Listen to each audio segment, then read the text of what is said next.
Welcome to Mr.Darkhowl, where chilling tales and haunting mysteries await. Like this video, subscribe for more weekly horrors. Now, let the story begin. The sea was calm, eerily so, as though the world itself had paused to hold its breath. The full moon hung heavy and bloated in the sky, casting silver streaks across the inky black water. I stood at the helm of the Wraithcaller, my fishing trawler, and felt an unshakable chill creep up my spine. It wasn't just the cold that came with the sea breeze, it was something else, something ancient, something wrong. The old fishermen back at the docks in town had warned me. Don't go out on a full moon, they had said, their faces drawn and pale. You might see it. I had laughed them off, called them superstitious fools. But now, with the moonlight painting the waves like spectral fingers and the horizon cloaked in mist, I began to wonder if I'd made a terrible mistake. It started as a shadow, a silhouette in the distance that seemed to grow larger the longer I stared. The outline of a ship emerged from the fog, its sails tattered and black, flapping against a wind that didn't exist. It shouldn't have been there. This stretch of the ocean was as empty as my fuel gauge was full. But there it was, gliding closer, its hull splintered and jagged like a rotten carcass. My radio crackled to life, static buzzing in my ears, and then, through the hiss, I heard it. A low, mournful horn. The sound clawed at my chest, sending my heart into a panicked frenzy. Is someone there? I called out, though I immediately regretted it. The ship answered, not with a voice, but with a wave of cold that rushed over me as it drew alongside my trawler. I could see figures on the deck now, pale and shrouded in shadow, their hollow eyes reflecting the moonlight. I don't know why I didn't turn away. Maybe it was morbid curiosity or the sheer inability to move, as though the weight of their gaze had rooted me in place. But when one of them stepped closer to the railing, something inside me shattered. It was her, Lydia, my wife, the one I had buried 3 years ago. She was there, her once vibrant eyes now glassy and vacant, her face gaunt and pale as if death itself had sculpted her anew. Lydia? I whispered, my voice breaking. She didn't answer, but she raised a hand, beckoning me. Tears streamed down my face, hot and unrelenting, as guilt and sorrow consumed me. I had failed her in life, unable to save her from the illness that claimed her. And now here she was, a ghost aboard a cursed ship. The Wraithcaller lurched violently, nearly throwing me overboard. When I steadied myself and looked again, the ghostly ship had vanished, replaced by a black void on the water. My heart raced as I scanned the horizon, but there was nothing, just the endless expanse of the sea and the moon's eerie glow. I thought it was over, thought I had imagined it. Until the Wraithcaller's lights flickered and died. The engine sputtered, then fell silent. A guttural groan rose from beneath me, a deep, unnatural sound that made my skin crawl. Something brushed against the hull, and then came the scraping, metal on wood, a grinding noise that seemed to go on forever. I grabbed a flashlight and aimed it over the edge. What I saw froze the blood in my veins. There, clinging to the side of my boat, were dozens of skeletal hands, their fleshless fingers digging into the wood. I stumbled backward, my flashlight trembling as I tried to make sense of the impossible. The hands began to pull, and with them came faces, rotting, featureless faces that stared up at me with eyeless sockets. They were climbing aboard. I grabbed a flare gun from the emergency kit and fired, the red light streaking across the deck, illuminating the horror. The creatures recoiled, their guttural moans rising in unison, but they didn't retreat. Instead, they surged forward, an unstoppable tide of decay and death. I screamed, firing again, but the flare fizzled out, leaving me in darkness once more. As the first skeletal hand reached for me, everything went black. I woke up hours later, drifting aimlessly under the pale light of dawn. My boat was intact, but there wasn't a single mark or scratch to prove what I had seen. Yet I knew it had been real. I could still feel the cold, hear the mournful horn, see Lydia's hollow eyes. When I returned to the docks, the fishermen didn't speak, but their grim faces told me they knew. They always knew. Now, every full moon, I hear the horn in the distance, growing louder, closer. It's coming for me, and I know I can't run forever. But maybe, just maybe, I don't want to.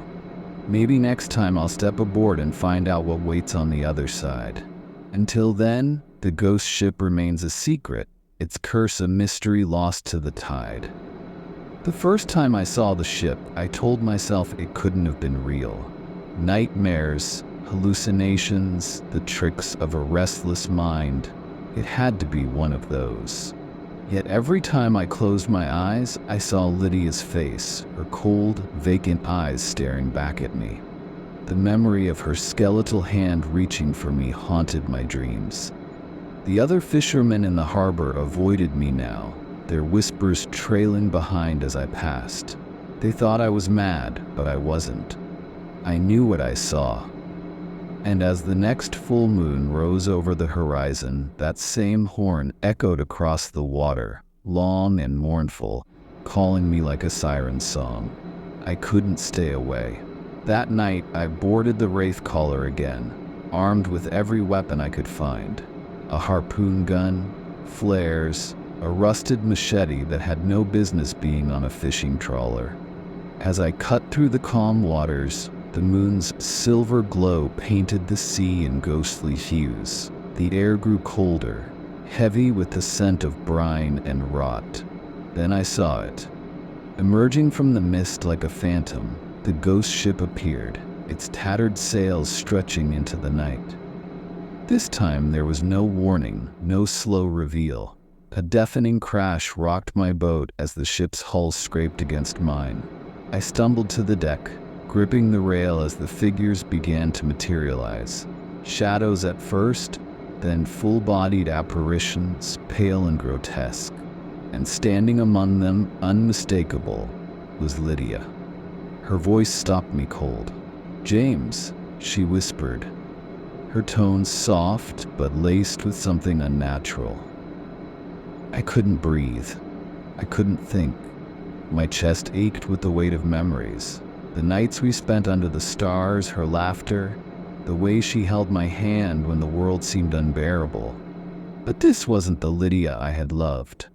Her voice was wrong, fractured like broken glass. She stepped closer, her feet gliding over the rotting planks of the ghost ship's deck. "You left me," she said, her words a dagger to my heart. "You let me die." Tears blurred my vision. I dropped the machete and sank to my knees, overwhelmed by a guilt so consuming it felt like drowning. "I didn't mean to," I choked out. "I tried, Lydia. God, I tried." Her gaze didn't soften. Instead, her hand reached out, not to touch, but to pull. A force like ice shot through me as I felt myself being dragged toward the edge of my boat, toward the ghostly figures waiting on the other side. My body screamed in protest, every instinct begging me to fight, but my heart faltered. What if this was my chance to save her? What if stepping aboard that cursed vessel would bring her peace? As I teetered on the edge, something deep within the ship groaned. A sound so low and guttural it felt like the ocean itself was alive. A monstrous shape emerged from the shadows below the ghost ship, its form indescribable, its presence suffocating. Before I could react, the shape surged upward, black tendrils snapping like whips as they encircled my boat. One lashed out and knocked me flat, its touch freezing my skin. The ghostly crew shrieked, their hollow voices rising into a deafening cacophony. Lydia's form flickered, her face contorted with pain as the monstrous entity consumed her and the others. "Help me," she screamed, her voice breaking into 1,000 echoes. I reached for her, my hands trembling, but the tendrils tightened around my boat, pulling it closer to the ship. The deck splintered beneath me, and for a moment, I thought it would all end there, swallowed whole by this impossible nightmare. And then, just as suddenly as it had begun, the ship vanished, leaving nothing but silence and the endless stretch of water. The tendrils, the figures, even the groaning beast beneath the waves, all gone. My boat was intact, though the deck was stained with something black and foul. I sat there, trembling, as the first rays of dawn touched the horizon. When I finally returned to shore, the harbor was empty, the fishermen nowhere to be seen. On the deck of my boat, I found something that made my blood run cold. A single withered rose and a note scrawled in a hand I knew too well. "Next time, don't run." The ghost ship was gone, but I knew it wasn't over. The pull of that cursed vessel was stronger now, a tether wrapped tightly around my soul. I could feel it in my bones. The next full moon would come, and with it, the horn would sound again. What waited aboard that ship? What was the monstrous entity lurking beneath it? And most haunting of all, was Lydia truly beyond saving, or was her spirit bound to the horrors of the ship? I don't have the answers yet, but I will. I have no choice. The sea always takes what it's owed, and it's coming for me. The days after my second encounter with the ghost ship passed in a haze of fear and regret. I couldn't eat, couldn't sleep. Every time I closed my eyes, I saw Lydia's face twisted in anguish, heard her desperate cry for help. I was a man unraveling, haunted, not just by her but by the dark monstrosity lurking beneath that cursed vessel. Was she trapped there, bound to the ship's horrors? Or was it all some cruel trick to lure me into its grasp? These questions gnawed at my sanity. The full moon loomed closer, and with each passing night, the air seemed heavier, the sea more restless. I knew I couldn't avoid it. If I didn't face it again, I'd never find peace or answers. The night of the full moon, I boarded the Wraithcaller with a grim determination. This time, I wasn't just fighting for survival, I was going to uncover the truth. As I cut through the black waters, the horn echoed in the distance, low and mournful, like a funeral dirge. The ghost ship appeared out of the mist, larger and more menacing than ever. Its broken masts reached skyward like skeletal fingers, and the tattered sails whispered in a wind that didn't exist. But this time, it didn't wait for me to approach.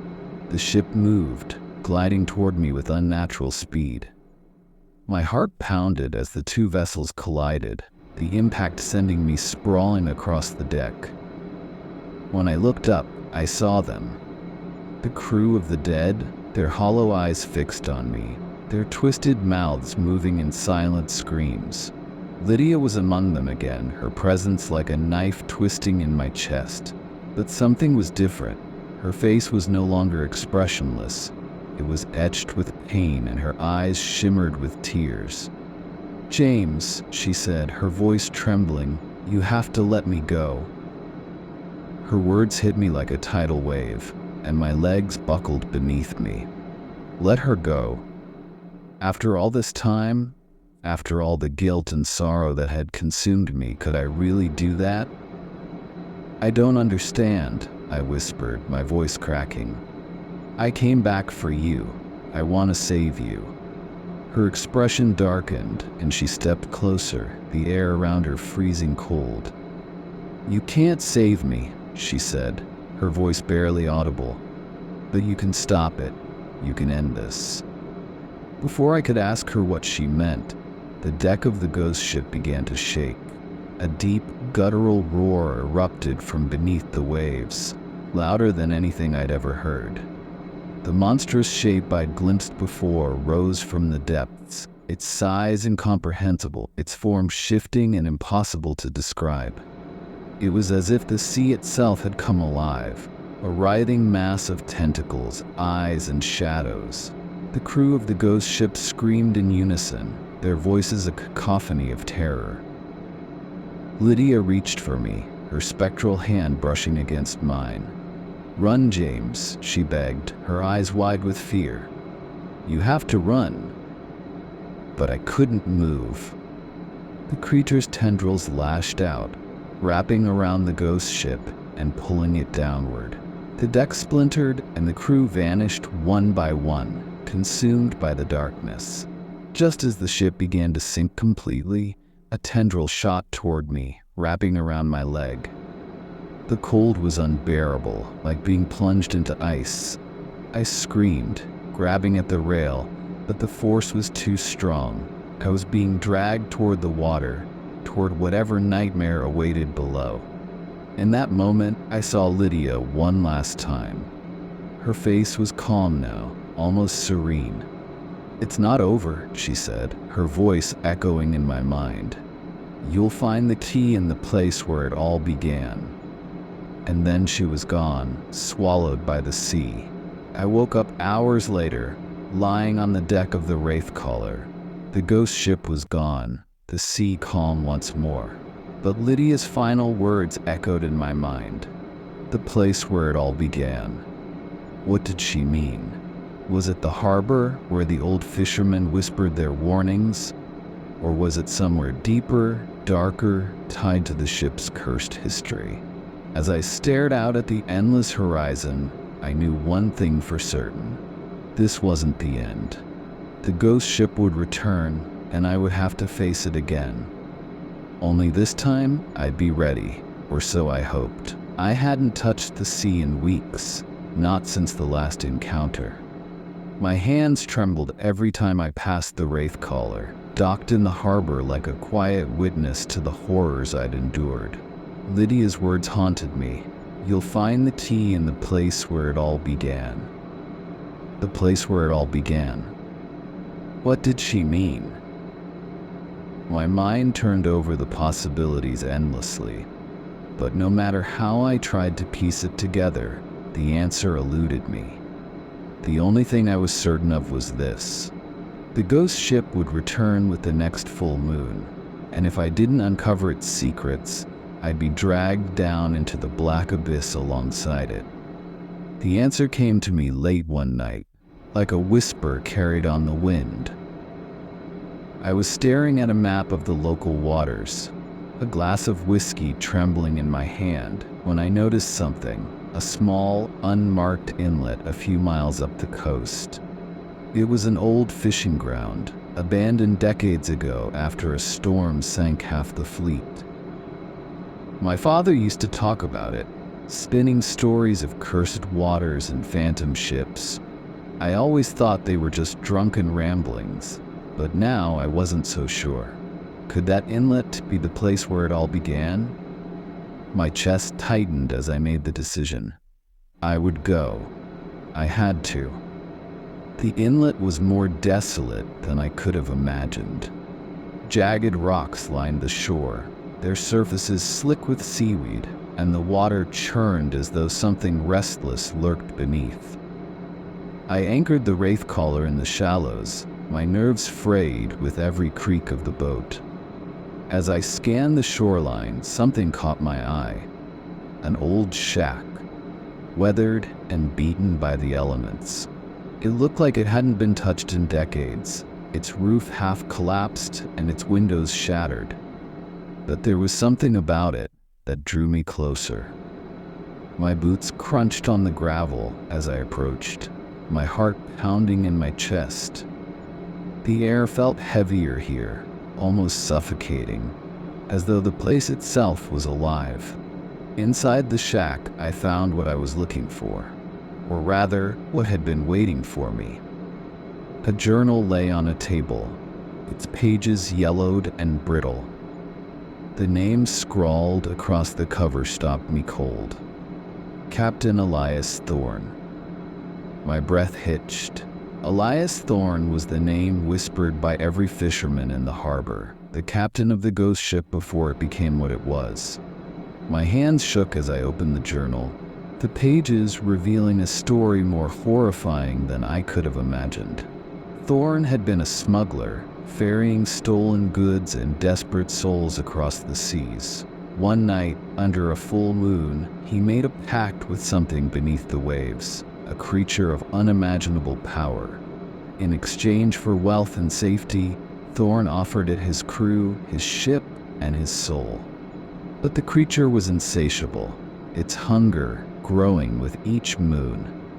The ghost ship was its prison, a cage for Thorne and his men, but also a lure to bring it new victims.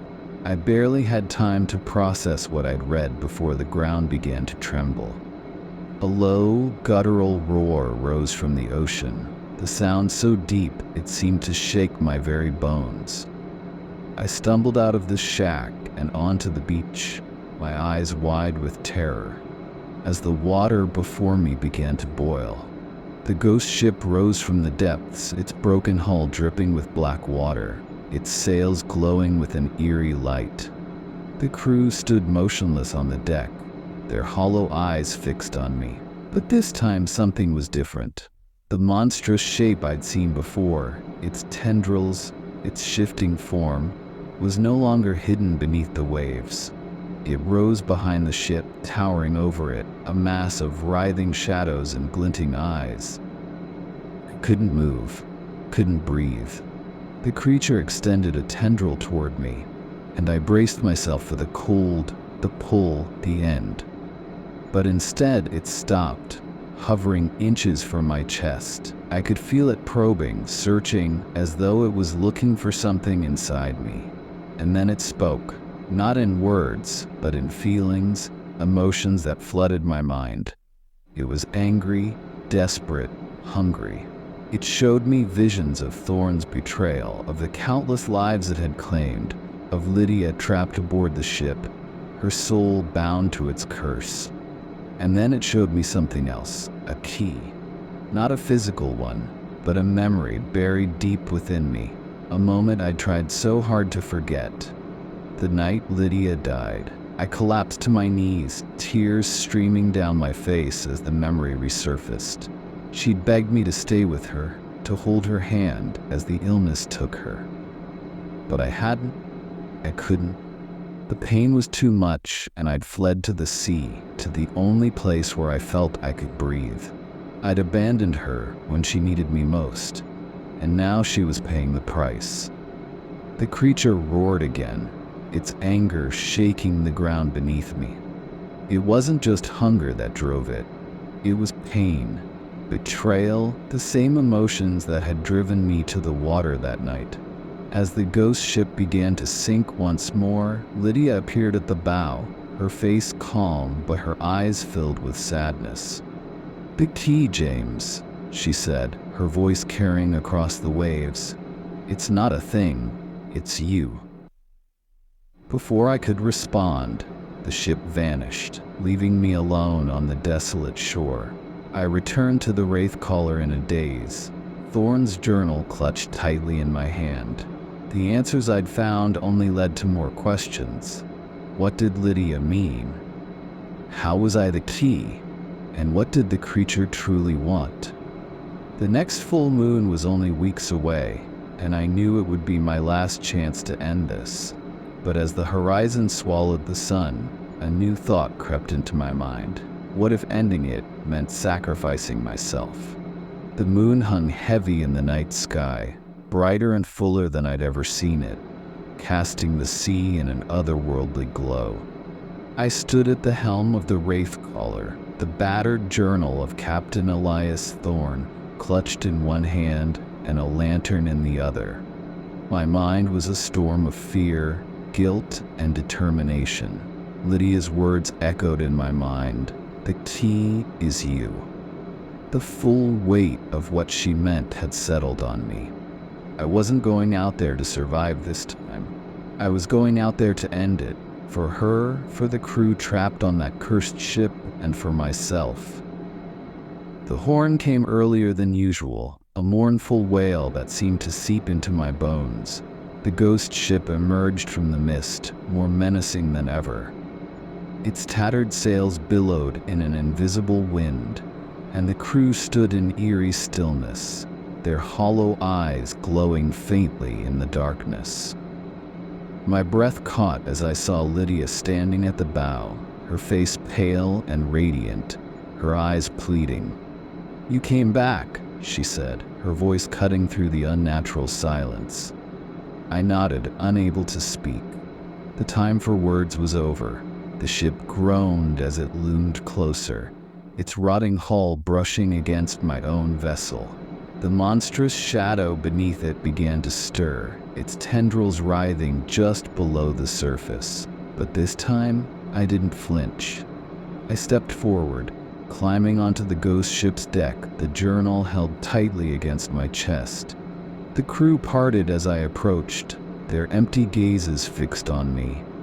Lydia stood at the center, her hands outstretched. "James," she whispered, "you can stop this. You can free us." Before I could respond, the creature beneath the waves roared, a deafening sound that shook the entire ship. The tendrils shot upward, wrapping around the mast, the deck, the spectral crew. One lashed out toward me, but instead of pulling me under, it hovered in front of my face as if studying me. And then it spoke, not in words but in raw, unfiltered emotions. Anger, pain, and an unbearable longing. It wasn't just a monster, it was something more, something that had been betrayed, just like Lydia, just like me. "I know," I said aloud, my voice trembling. "I know what you want." I opened Thorne's journal and held it up. "This is the truth. This is where it all began, isn't it? The lies, the betrayal, this is what bound you here." The tendrils recoiled slightly, as if in recognition. The ship began to shake violently, and Lydia stepped closer, her ghostly hand brushing against mine. "You have to give yourself to it, James," she said, her voice heavy with sorrow. "It's the only way. The pact can't be broken without a willing sacrifice." The weight of her words crushed me. I'd known deep down that this was where it was leading, but hearing it aloud was almost too much to bear. My life had been a series of failures, a string of mistakes that had led to this moment. But maybe, just maybe, I could make this one thing right. I looked at Lydia, my heart breaking all over again. "Will it free you?" I asked. "Will it free all of you?" She nodded, tears shimmering in her eyes. "It's the only way." The creature roared again, its tendrils reaching for me, and this time, I didn't resist. I stepped forward, clutching the journal tightly. The cold wrapped around me as the tendrils encased my body, pulling me toward the edge of the ship. The world blurred, the sound of the crew's anguished cries and Lydia's whispered, "Thank you," fading into the background. As I was pulled beneath the waves, I felt an overwhelming peace, as if all the pain and guilt I'd carried for so long were being washed away. But it wasn't the end. Not yet. Beneath the water, I found myself face to face with the creature. Its form shifted constantly. Tentacles, eyes, shadows, but its emotions were clear. It showed me its origins, how it had been betrayed by Thorne, trapped in a cycle of suffering and destruction. It showed me Lydia, her soul bound to the ship, waiting for someone to free her. And then it showed me the pact, a glowing sigil etched into the ship's keel, the source of the curse. With the last of my strength, I reached out, pressing the journal against the sigil. The pages ignited in a blinding light, and the creature let out a final, earth-shaking roar. When I opened my eyes, I was back on the deck of the Wraithcaller, alone. The ghost ship was gone. Its crew, its curse, its monstrous master, all vanished. The sea was calm, the moonlight shimmering on its surface. I looked down and saw something resting at my feet. Lydia's locket, the one she'd worn the night she died. I picked it up, my hands shaking, and opened it to find a single word etched inside: free. I don't know how long I sat there, staring at the horizon. The weight of what I'd done hadn't fully sunk in yet. I'd freed her, freed all of them, but at what cost? The creature was gone, the curse broken, but the sea felt emptier now, quieter. As I started the engine and headed back to shore, I couldn't shake the feeling that something was watching me, waiting. The ghost ship may be gone, but the sea never forgets.